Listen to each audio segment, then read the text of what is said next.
Good morning students. गृह विज्ञान विषय के इस यूट्यूब चैनल पर सभी का स्वागत है।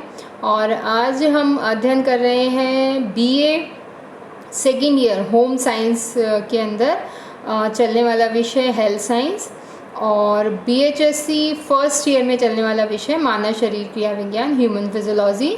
उसके अंदर हम पढ़ रहे हैं डाइजेस्टिव सिस्टम। तो डाइजेस्टिव सिस्टम का ये हम फोर्थ पार्ट पढ़ रहे हैं। इससे पहले 3 पार्ट के वीडियो आप देख चुके हैं, और जिसमें हमने ये पढ़ा था कि मानव का जो डाइजेस्टिव सिस्टम है वो क्या है, उसका पूरा डायग्राम विथ लेबलिंग हमने पढ़ा है। और आपने ज़रूर इसकी प्रैक्टिस करी होगी इस डायग्राम को बनाने की। तो इस डायग्राम के बाद हम लोगों ने डिस्कस किया था कि पाचन क्या होता है, पाचन तंत्र के अंतर्गत आने वाले जो अंग हैं वो कौन कौन से हैं। जैसा कि हम इसको वापस से रिकॉल कर लेते हैं। मुख गुहा के बारे में हम पढ़ चुके हैं। मुख गुहा के अंदर क्या क्या ऑर्गन पाए जाते हैं। मुख गुहा में दांत पाए जाते हैं, जीभ होती है और लार ग्रंथियाँ होती हैं। और दांतों के बारे में हमने डिटेल में पढ़ा था कि जो मानव शरीर है उसमें जो परमानेंट टीथ हैं वो 32 परमानेंट टीथ पाए जाते हैं, 16 ऊपर जबड़े में और 16 निचले जबड़े में। इसके अलावा टीथ के जो डिफरेंट टाइप्स हैं, 4 टाइप के टीथ्स हैं, उसके कार्य क्या हैं, उनका क्या किस तरह से वो मुंह के अंदर उनकी एक जो प्लेस है उनका, उसके बारे में हमने अध्ययन किया। टंग किस तरह से कार्य करती है, क्या इसका रोल है। इसके बाद हमने अध्ययन किया अन्य भाग, ग्रसनी, ग्रास नली और आमाशय। आमाशय जो है वो महत्वपूर्ण भाग है आहार नाल का। और आमाशय की संरचना, आमाशय का क्या कार्य है, इसके बारे में विस्तार से हम अध्ययन कर चुके हैं। आज हम अध्ययन कर रहे हैं छोटी आंत। अब जो आमाशय होता है, आमाशय का जो अंतिम भाग होता है वो छोटी आंत के प्रारंभिक भाग होता है ड्यूडेनम, जिसे हम पक्वाशय कहते हैं। तो वह पक्वाशय से आकर जुड़ जाता है। जो आमाशय का अंतिम भाग है वहाँ पर कुछ मांसपेशियों के द्वार होते हैं, जिसे पाइलोरिक स्फिंक्टर्स बोला जाता है। यह पाइलोरिक स्फिंक्टर्स जो हैं वो फूड को आमाशय से पक्वाशय की तरफ या छोटी आंत की तरफ जाने देते हैं, बैकवर्ड फ्लो को रोकते हैं। तो छोटी आंत की जब हम बात करते हैं तो छोटी आंत जो है यह लगभग 25 फीट लंबी होती है और सक्रिय होती है, और नलिका के आकार की घूमी हुई होती है, जैसा कि इसके चित्र में हमने देखा था।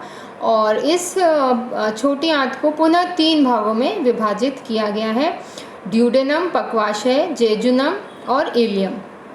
तो ये 3 इसके भाग हैं। इसमें जो छोटी आंत जो होती है यहाँ पर मुख्य रूप से भोजन का पाचन होता है, और साथ ही साथ जैसे जैसे नीचे की तरफ जाते हैं, इलियम भाग की तरफ जाते हैं, तो पाचन के साथ साथ भोजन के अंदर जो पोषक तत्व हैं जिनका पाचन हो चुका है उनका अवशोषण प्रारंभ हो जाता है। तो अब हम बात कर रहे हैं पक्वाशय की, प्रारंभिक भाग जो है छोटी आंत का। तो पक्वाशय जो है सी के आकार का है, छोटा सा भाग है, लेकिन ये बहुत इम्पॉर्टेंट पार्ट होता है इस आहार नाल का। और यहाँ पर पित्ताशय से निकलने वाली जो पित्त नली है वो यहाँ पर आके खुलती है, और उससे पित्त रस स्रावित होता है, बाइल जूस जिसको कहते हैं। तो यह जो बाइल जूस होता है इसका जो फंक्शन है वो ये होता है कि फूड जो हम लेते हैं उसके अंदर फैट प्रेजेंट होती है, वसा होती है, और ये जो वसा होती है यह भी 2 रूप में होती है। एक तो पायसीकृत वसा होती है और एक अपायसीकृत वसा होती है। तो जो पित्त रस होता है वो अपायसीकृत वसा को नॉन इमल्सिफाइड जो फैट होती है उसको इमल्सिफाइड कर देता है, इमल्सिफिकेशन का कार्य करता है।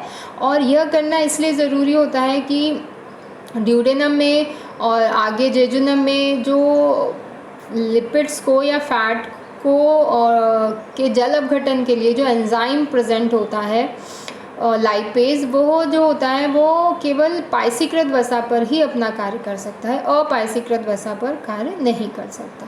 तो वसा के पाचन के लिए ये अत्यंत आवश्यक हो जाता है कि वसा जो है वो पक्वाशय में आकर पित्त रस से उसका पित्त रस का रिएक्शन उसमें होना बहुत ज़्यादा ज़रूरी है, जिससे कि यह इम्पॉर्टेंट कन्वर्जन नॉन इमल्सिफाइड से इमल्सिफाइड फैट में हो जाता है।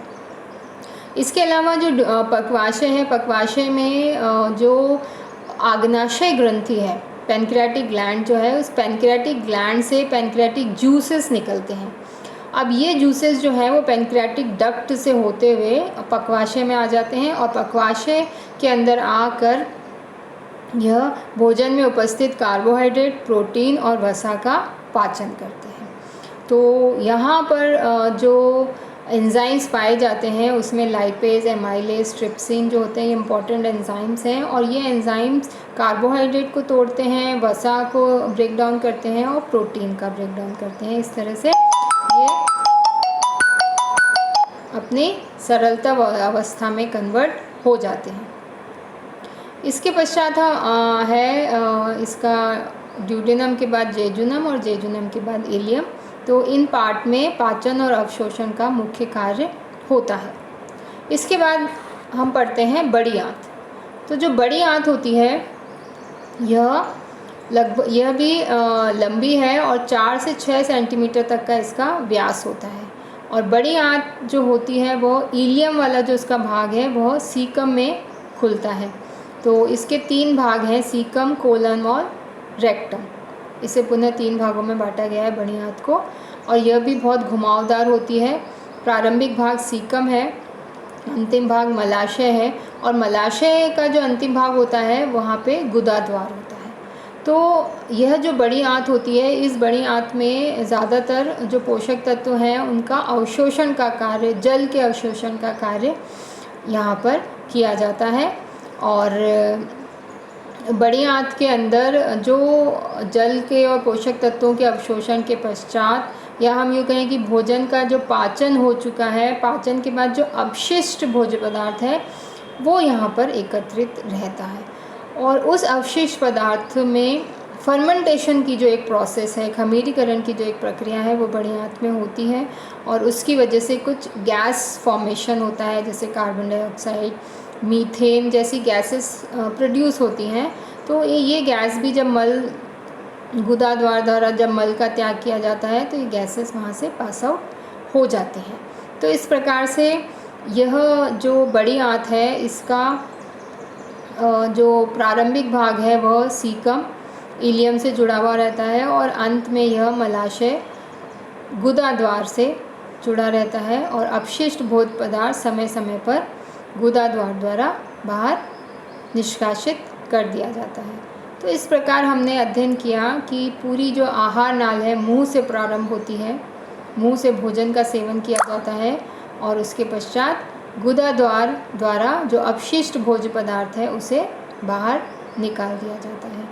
इसके बाद इसकी संरचना पढ़ लेने के बाद जो महत्वपूर्ण बिंदुओं का अध्ययन किया जाना है वह है भोजन का पाचन एवं अवशोषण, जिसका अध्ययन हम अगले वीडियो में करेंगे कि जितने पोषक तत्व, कार्बोहाइड्रेट, वसा और प्रोटीन भोजन में उपस्थित होते हैं, पाचन के पश्चात उनका अवशोषण किस प्रकार से होता है। धन्यवाद।